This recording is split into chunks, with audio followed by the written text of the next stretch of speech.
Daqui a pouquinho vamos dar início a nossa cavalgada. Primeira cavalgada, show da Silva, finalização.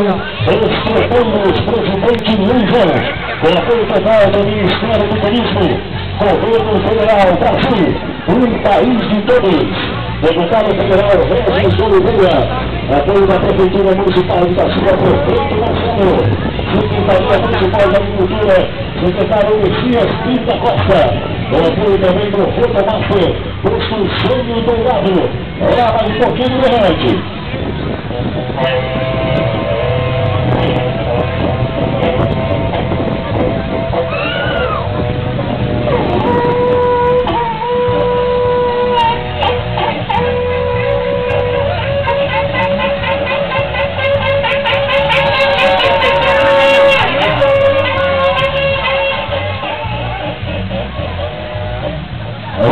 Beleza.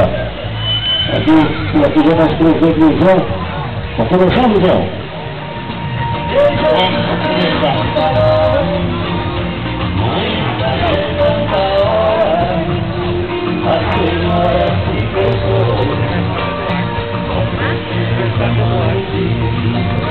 Jogando a todos os cavaleiros que vão da advogada, o pessoal que tiver a cavalo, e a pessoa que está supervisando a advogada não vai pagar o osso. A pessoa que está aí acompanhando, o almoço apenas R$5. Quem não tiver a cavalo, o almoço apenas R$5 por ser simbólico.